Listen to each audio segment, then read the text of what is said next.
নমস্কার বন্ধুরা, তোমরা সবাই কেমন আছো? আশা করি অনেক ভালো আছো। আর সেরকমই ধরনের একটা ভিডিও উপহার দিতে চলেছি, যেটা কিন্তু দেখলে তোমাদের পুরনো কথা সব মনে পড়ে যাবে। মানে আমরা অনেক অনেক ভিডিও বানিয়েছি বাংলাদেশে, হয়তো সামথিং 3 বছর হচ্ছে কম বেশি করে। তো এত কিছু বাংলাদেশ সম্পর্কে জেনেছি, দেখেছি বা অন্যান্য ইউটিউবার বাংলাদেশের খবরের সাথে সাথে তাল মিলিয়ে মিলিয়ে সেরকমই ভিডিও বানিয়েছি। আমরা অ্যাকচুয়ালি বাংলাদেশি হয়ে গেছি। সিজন সমস্ত রকমের গসিপ বলো, এন্টারটেইন বলো, সমস্ত কিছু এই ভিডিও তোমাদের উপহার দিয়েছে। তো এই ভিডিওটা উপহার দেব না, সেটা কি করে হতে পারে? এটা সবার মধ্যে একটা আবেগ হবে, কারণ আমরা এত ইউটিউবারকে দেখেছি বা এত, সেটাই, আমরা হয়তো ইউটিউবার নামেই মাত্র, কিন্তু যারা সত্যি সত্যি মানুষের মন জয় করেছে, একটা সময় তাদের ভালোবাসা পেয়েছিল অনেক অনেক, কিন্তু অনেকেই কিন্তু হারিয়ে গেছে। তো যেহেতু হারিয়ে যাওয়ার কাহিনীটা এমন একটা পর্যায়ে, হারিয়ে যাওয়া 10 জন ইউটিউবার, মানে বুঝতেই পারছো এখন তাদের দেখা তেমন একটা যায় না। হ্যাঁ, আমরা অনেকেই দেখতে পাচ্ছি না ইউটিউবার যাদেরকে আমরা চিনতাম। এতটা ফেমাস হওয়ার পরে কেন কন্টেন্ট বানাচ্ছে না এত তাড়াতাড়ি? কেন কন্টেন্ট হয়তো বানাচ্ছে কিন্তু অনেকটাই কম বানাচ্ছে, অনেকদিন ধরে হারিয়ে গেছে বলতে পারো। তো অবশ্যই কেন, কি বৃত্তান্ত, অবশ্যই ভিডিও দেখবো। ভিডিওটা যদি আরো লাগে যে কেন হারিয়ে গেছে, সেটাও নিয়ে আসবো, তাহলে কমেন্ট করো। বিশেষ করে কমেন্ট করতে পারো, তোমাদের ইচ্ছা মতো তোমার কমেন্ট করো, তোমাদের চাহিদা কি ভিডিও বানাবো। বিশেষ করে যার নাম বলবে তার কেন মানে এরকম পরিস্থিতি হলো, সেগুলো সমস্ত খবর অবশ্যই জোগাড় করে তোমাদের সামনে নিয়ে আসবো। একদম। আর মেইন ভিডিও তোমার ডিসক্রিপশন বক্সে পেয়ে যাবে, ওখান থেকে তোমরা চেক আউট করতে পারো। তো চলো গাইস, আজকে ভিডিওটি শুরু করা যাক। আজকের ভিডিওতে আমরা কথা বলবো এমন কিছু ইউটিউবারকে নিয়ে যাদের ভিডিও একসময় আমরা নিয়মিত দেখতাম। তারা ছিলেন জনপ্রিয়, ছিলেন ট্রেন্ডিং এর অংশ। What's up guys, it's me boy Tohid Afridi and welcome to vlog 113 exactly. আম গাছ, জাম গাছ, কাঁঠাল গাছ, লেচু গাছ, আজকালকার মেয়েরা বেশিরভাগ চিটিং বাজ। আমি নতুন sir, I am Omar from Switzerland.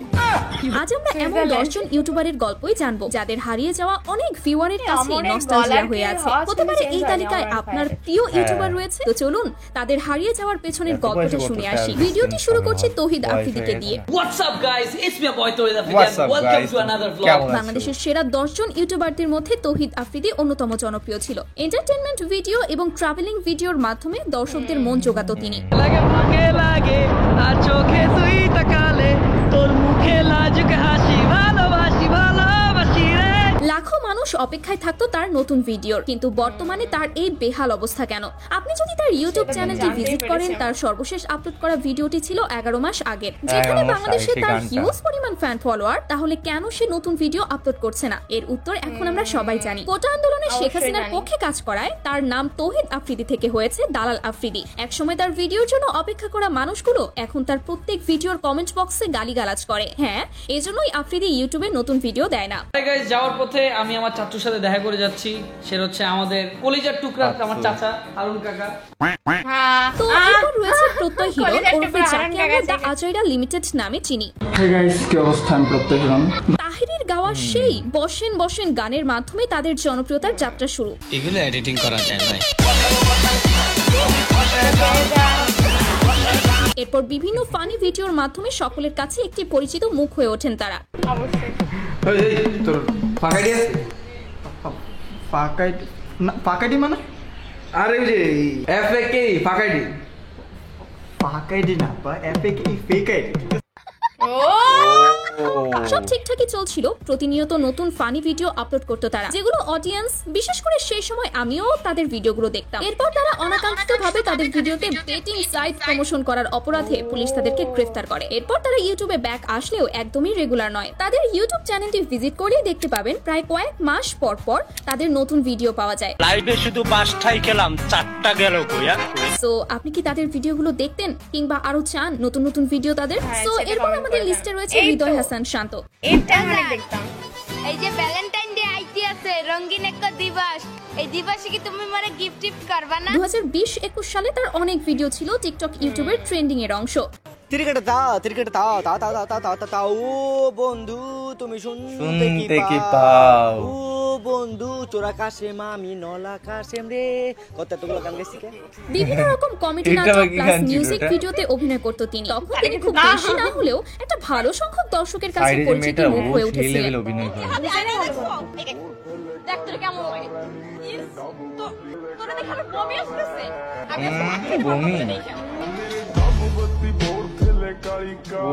এরপর 2022 সালে হঠাৎ সে তার ইউটিউব চ্যানেলটি বিক্রি করে দেন। এর কারণ হিসেবে তিনি বলেন সে আর এমন অভিনয় করবেন না, সে আল্লাহর রাস্তায় ফিরে আসবেন এবং হালাল উপায়ে অর্থ উপার্জন করবেন। তারপর কিছুদিন পর সে ইতালি চলে যায়। এরপর বর্তমানে তার এই অবস্থা। আমরা যখন দেশে আইমু কাল বৈশাখী ঝড়ের চেয়েও মারাত্মক হবে আমাদের এন্ট্রি। এটা একই বিষয় হয়ে গেল নাকি? আচ্ছা ঠিক আছে।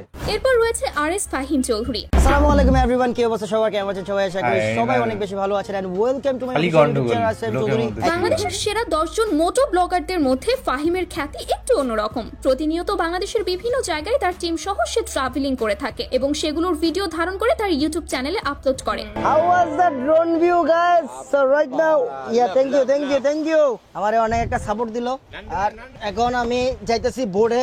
বর্তমানে তার ইউটিউব চ্যানেলে 2.66 মিলিয়ন প্লাস সাবস্ক্রাইবার রয়েছে, কিন্তু ফাহিমও যেন কোথায় হারিয়ে গেছে। দীর্ঘ 3 মাস পর তার চ্যানেলে নতুন ভিডিও দেখা গেছে, কিন্তু কেন এত অনিয়মিত সে? এখানে অনেক কারণ থাকতে পারে, তবে সবচেয়ে বড় কারণ কোটা আন্দোলনে শেখ হাসিনার পক্ষে কাজ করার গুঞ্জন রয়েছে তার নামে। 5ই আগস্টের পর থেকে মানুষ আর তাকে আগের মতো সাপোর্ট করেনি এবং আরো একটি দুঃখের বিষয় হচ্ছে সে নাকি তার ফ্যামিলি নিয়ে দেশের বাইরে চলে গেছে। তো আপনার কাছে কি মনে হয় হঠাৎ কেন তার এই পদক্ষেপ? Good morning everyone.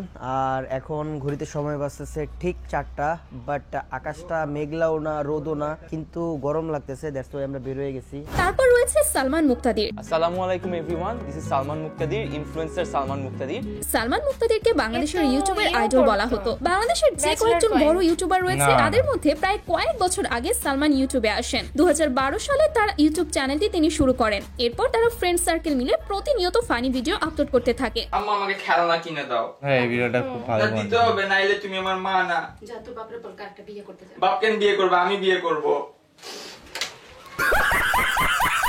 কথা দিল হে তার ভাই। সাথে বেশ কয়েকটি গানও গেয়েছেন তারা, যেগুলো বেশ জনপ্রিয়।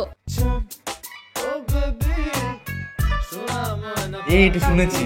হ্যাঁ, কিন্তু যাকে ইউটিউবের কিং বলা হয় তার যে একটা ইউটিউব চ্যানেল আছে তা হয়তো তার মনেই নেই। তার ইউটিউব চ্যানেলের লাস্ট ভিডিও প্রায় 1 বছর আগে আপলোড করা। তো আপনার কাছে কি মনে হয় কেন সে ইউটিউবে এতটা অনিয়মিত? সে চাইলেই কিন্তু ইউটিউবে বিভিন্ন রকম ভিডিও আপলোড করতেই পারে, কারণ তার সাথে তো কোটা আন্দোলনের কোনো ঘটনাও জড়িত ছিল না। যাই হোক, তারপর রয়েছে শামীম হাসান সরকার।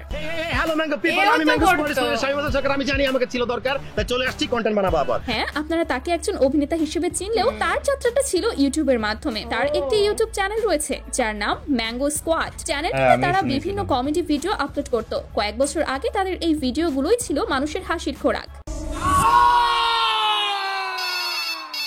হ্যালো,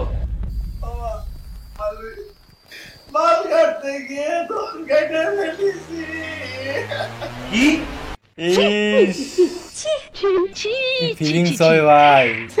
কিন্তু বর্তমানে সে অভিনয় নিয়ে ব্যস্ত হওয়ার কারণে হয়তো তার চ্যানেলে নিয়মিত ভিডিও আপলোড করে না। তার সর্বশেষ ভিডিওটি ছিল আজ থেকে প্রায় 10 মাস আগে।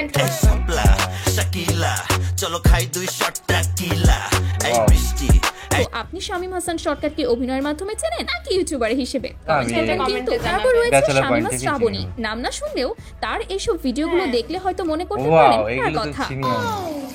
গরু বালতিতে বাচ্চাটা বলে করতেছে। আমি একটু করতে চাই। তুমি পারবা না? না না আমি পারি, তুমি সরো। এই তো কাজে গেছে। কদিন পর পর সোশ্যাল মিডিয়াতে তার অ্যানিমেশন করা কিছু ভিডিও ভাইরাল হয়। না আজকে যাইতে দিব না, দুধ দে যাবান্দা। আজকে যাইতে দিব না, দুধ দে যাবান্দা। আজকে যাইতে দিব না। তার এসব ভিডিওগুলো মানুষ এতটাই পছন্দ করে যার প্রমাণ তার ইউটিউব চ্যানেলের প্রত্যেকটি ভিডিওর ভিউজ। কিন্তু যার ভিডিও এত মানুষ পছন্দ করে সে বেশ দীর্ঘ সময় পর পর ভিডিও আপলোড করে। এর সবচেয়ে বড় কারণ হলো তার প্রত্যেকটি ভিডিও সে নিজে তৈরি করে, তাই ভিডিও তৈরি করতে সময়ের প্রয়োজন। এখন আবার কুত্তা নিয়ে কই যাস? কুত্তা বলো কেন? ওর নাম টাইসন, বুঝছো?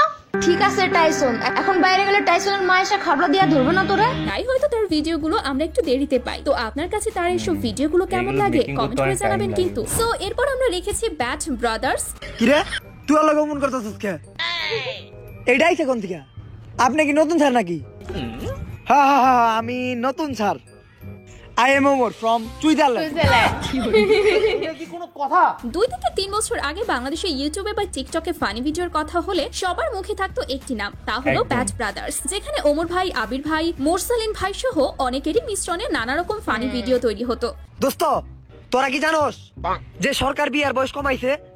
এখন বিয়ার বয়স মেয়ের 16 আর ছেলের 18। হ্যালো আব্বা, আরে কই তুমি? এখন তো সরকারি বিয়ের বয়স কমাই দিছে, ছেলে 18। তাড়াতাড়ি আসো, মেয়ে দেখতে যাবো। হ্যালো আম্মা, আরে পাশের বাসায় কি করো? ছেলেটা তাড়াতাড়ি কোন বাসায় নিয়ে আসো, সবার? সরকার তো এখন বিয়ের বয়স কমাই দিছে 18, মেয়ে দেখতে যাবো। আমার তো 18 বয়সই হয় নাই। কিন্তু কোনো একটি সমস্যার কারণে তাদের টিম ভেঙে যায়। এরপর তারা সবাই সবার মতো আলাদা কাজ শুরু করে। হয়তো আমরা তাদের ভিডিওগুলো এখনো পাই, কিন্তু তাদের সবার একসাথে আগের মতো ফানি ভিডিও আর পাই না। হন, তুই কোন জায়গায় হুন্ডা দিয়ে যাইতেছিলি, যাওয়ার সময় হুন্ডার তেল শেষ হয়ে গেল, এখন তুই ওই জায়গায় যাবি কেমনে? কেমনে? পায়ে হাইটা।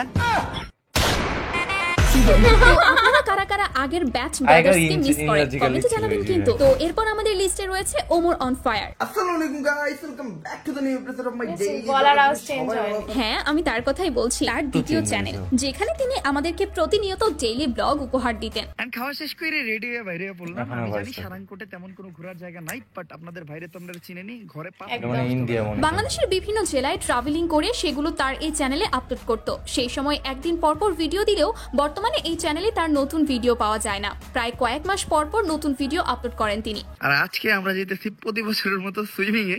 আপনারা জানেন প্রতি বছরে সামার টাইমে আমরা একবার করে, দুইবার করে, তিনবার করে, কতবার যাই কোনো গ্যারান্টি নাই। তো আপনাদের মধ্যে কারা কারা চান সে আবার আগের মতো ব্লগ শুরু করুক? Comment তারপর এ আমাদের জানান। ভিডিওর একদম শেষে রয়েছে তাহসিনেশন। What up nation, this is Tassination back with another video. কেমন আছেন সবাই? আশা করি ভালো আছেন। বাংলাদেশের রোস্টারদের মধ্যে আমি শুধু তাকেই চিনতাম। গালাগালি না করেও যে রোস্ট roaster করা যায় তা তাহসিনেশন ভাইকে দেখলেই বুঝতে পারবেন। আগে থেকে জানতাম হয়তো না তিনি তো। খুব কম ভিডিও দিতেন, কিন্তু বর্তমানে যেন তার দেখাই পাওয়া যায় না। তার আপলোড করা সর্বশেষ ভিডিওটি 8 মাস আগের, যেখানে তিনি কোটা আন্দোলন নিয়ে একটি ভিডিও তৈরি করেছিলেন। এরপর আর কোনো নতুন ভিডিও পাওয়া যায়নি।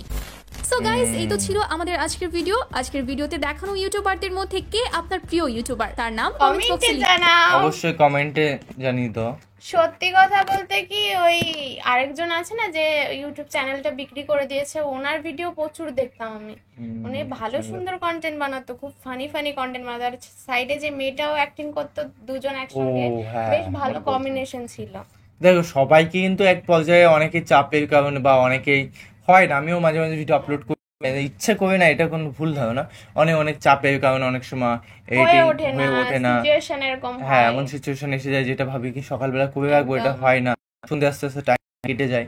তো অনেক অনেক রিজন থেকে মানুষ জানে, তো ওখান থেকেই তো ইনকামটা সোর্সটা আসছে, এক্সট্রা হলে তো আমাদেরই তো লাভ। তো অনেক সময় হয়ে পারে না, এটা জিনিসটা বেশিরভাগ ঘটে। আর মানুষ অনেক কনভার্ট হয়ে গেছে মস্তিষ্ক, অনেকগুলো চ্যানেল খুলে ফেললে ওটা বিজি, এটা বিজি, এটা হয়ে যায়। তো অনেক অনেক মানুষের বিজনেস আছে, অনেক অনেক কিছু আছে, সেটা কিন্তু কোটা আন্দোলনের কারণেও অনেকে আছে হয়তো ভিডিও বানানো ছেড়ে দিয়েছে। হ্যাঁ, মানে সেটা একটা- আমরা কন্টেন্টের মধ্যেই দেখে ফেলেছি আর জেনেও ফেলেছি। অবশ্যই। তো তার মধ্যে থেকে কার কন্টেন্ট তোমরা বেশি বেশি মিস করো সেটা অবশ্যই কমেন্টে জানাবে। হ্যাঁ, মানে আমরা প্রত্যেকটা মানুষকেই কিন্তু দেখছি না আগের মতো, মানে একদম ফিল Active করতে পারছি না। নেই, active হ্যাঁ, নেই industry। ছোট ভাইকে দেখালো না, ছোট ধরো, ভাইও তেমন যারা একটা কাপল ব্লগ করছে তারা কিন্তু কখনো মানে চান্স মিস ছাড়ছে না না। না কাপল ব্লগের মধ্যে ওই যে বাইক রাইডার ছিল, ও কিন্তু কন্টেন্টটা বানাচ্ছিল না, 6 মাস হলো বললো। তো কম বেশি বয়স কন্টেন্ট অনেকেই বানাচ্ছে না, যারা বানাচ্ছে তারা কন্টিনিউ বানাচ্ছে, যারা বানাচ্ছে না তারা একদম লেজি হয়েই পড়ে আছে। ফেসবুকেও তো এখন টাকা বেশি ঢুকছে না, কারণ হালতু ফালতু ভিডিও বানাচ্ছে, হ্যাঁ। সেই জন্য। তো গাইস, একটা কথাই বলবো, এর মধ্যে কাকে পছন্দ অবশ্যই জানিয়ে দিও, কমেন্টে কারণ জানাও আর কার ভিডিও দেখতে চাইছিলে কিন্তু দেখা কমপ্লিট হয়নি, মানে স্বপ্ন পূরণ মানে এর হয়নি, মধ্যে কমেন্টে জানাবে। এর মধ্যে লিস্টের মধ্যে ছিল না কে, অবশ্যই একদম। তোমাদের ফেভারিট ইউটিউব আর অবশ্যই জানিয়ে দিও। আর সমস্ত ভিডিও নিয়ে আসবো, তার জন্য কমেন্ট করতে হবে একদম। তোমাদেরকে। তো তো তো তো তো চলো গাইস, নতুন একটা ফ্রেশ ভিডিওতে দেখা হবে। Bye bye, tata. Take care.